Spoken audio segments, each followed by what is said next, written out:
வணக்கம் ஃப்ரெண்ட்ஸ், இது நம்ம சேனல் பிரணேஷ் மம்மி. இன்றைக்கி வந்து வீடியோக்குள்ளே போகிறதுக்கு முன்னாடி ஒரு சின்ன அப்டேட் வந்து பார்த்துக்கலாம்.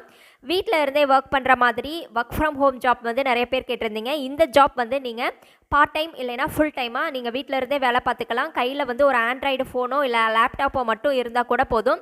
12th டிப்ளமோ எனி டிகிரி யார் வேணாலும் இதில் ஜாயின் பண்ணிக்கலாம். மந்த்லி 10,000 to 20,000 ஈஸியாக ஏர்ன் பண்ணிக்க முடியும். Students, retired persons, house wife யார் வேணாலும் இந்த ஜாப்பை பண்ணலாம்.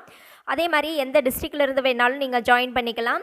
இந்த ஜாப்பை பற்றின ஃபுல் டீட்டெயில்ஸ் வந்து நம்ம டிஸ்கிரிப்ஷனில் நான் கொடுத்துருக்கேன். அதில் அந்த லிங்க்கில் வந்து நீங்கள் ஜாயின் பண்ணிங்க அப்படின்னா உங்களுக்கு தேவையான எல்லா டீட்டெயில்ஸும் அவங்க சொல்லுவாங்க.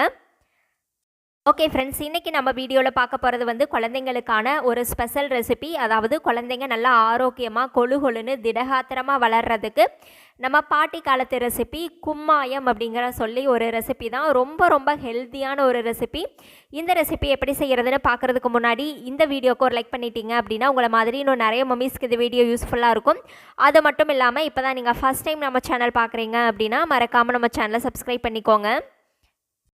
இந்த ரொம்பவே ட்ரெடிஷ்னலான பாட்டி காலத்து கும்மாயம் ரெசிபி குழந்தைங்க நல்லா கொழுன்னு ஆரோக்கியமாக திடகாத்திரமாக வளர்கிறதுக்கு ஒரு பேனில் வந்து 1.5 ஸ்பூன் அளவுக்கு நான் உளுந்து எடுத்திருக்கேன். அதே மாதிரி 1.5 ஸ்பூன் அளவுக்கு பாசிப்பருப்பு எடுத்திருக்கேன். ரெண்டையுமே ஸ்டவ்வை லோ ஃப்ளேமில் வச்சுட்டு நல்லா செவந்து வர அளவுக்கு வறுத்து எடுத்துக்கோங்க. ஆக்சுவல் ரெசிபி அவங்க இப்படி தான் செய்வாங்க. இப்போ இதை வந்து நல்லா ஒரு செவந்து வரும், அதே மாதிரி நல்ல ஒரு வாசனை வரும். இது ரெண்டுமே நல்லா வறுபட்டுருச்சுன்னா அந்த அளவுக்கு நம்ம வறுத்துக்கலாம். இப்போ பார்த்தீங்கன்னா இது எல்லாமே நல்லா செவந்து வந்துருச்சு. இதை ஸ்டவ் ஆஃப் பண்ணிவிட்டு நம்ம ஒரு வேறு பிளேட்டுக்கு மாற்றிக்கலாம். அடுத்ததாக அதே பேனில் 1.5 ஸ்பூன் அளவுக்கு நான் சாதத்துக்கு யூஸ் பண்ணுற அரிசி எடுத்திருக்கேன். அதையும் நல்லா வறுத்து எடுத்துக்கலாம்.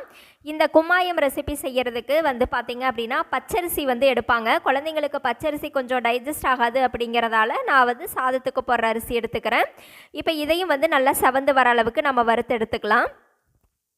இப்போது அரிசியும் வந்து நல்லா வறுபட்டு பொரிஞ்சு வந்துருச்சு. இதையும் வந்து நம்ம ஒரு பிளேட்டுக்கு மாற்றிட்டு நல்லா கூல் டவுன் பண்ணிக்கலாம்.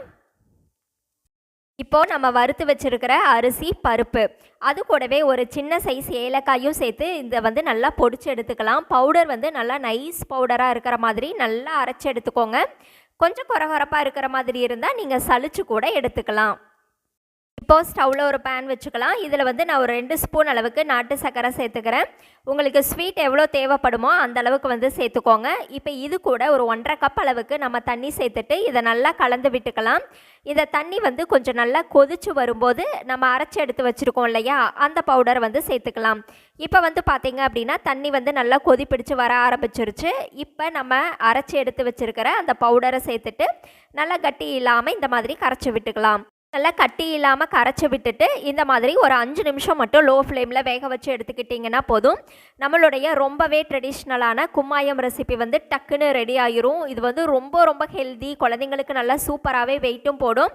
இதை ரொம்ப நேரம் வேக வைக்க தேவையில்லை. ஏன்னா நம்ம வந்து ஆல்ரெடி எல்லாத்தையுமே நல்லா வறுத்து தான் சேர்த்துருக்கோம்.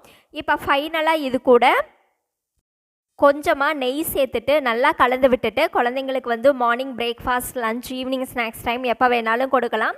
ஆனால் நைட்டுக்கு மட்டும் வேண்டாம். ஏன்னா நம்ம பருப்பெல்லாம் சேர்த்துருக்கிறதால நைட்டு வந்து டைஜஸ்ட் ஆகுமான்னு தெரியாது. இப்போ இதை இந்த மாதிரி நல்லா கலந்து விட்டுட்டு ஒரு களி பதத்தில் இருக்கும். குழந்தைங்களுக்கு அழகாக நம்ம ஸ்பூன்லேயோ கையிலையோ கூட எடுத்து ஊட்டி விட முடியும். இந்த ட்ரெடிஷ்னலான ரெசிபி உங்களுக்கு பிடிச்சிருந்தது அப்படின்னா மறக்காமல் நம்ம சேனலை வந்து லைக் பண்ணிடுங்க. அதே மாதிரி சப்ஸ்கிரைப் பண்ணலை அப்படின்னா சப்ஸ்கிரைப்பும் பண்ணிக்கோங்க. Okay friends, thank you.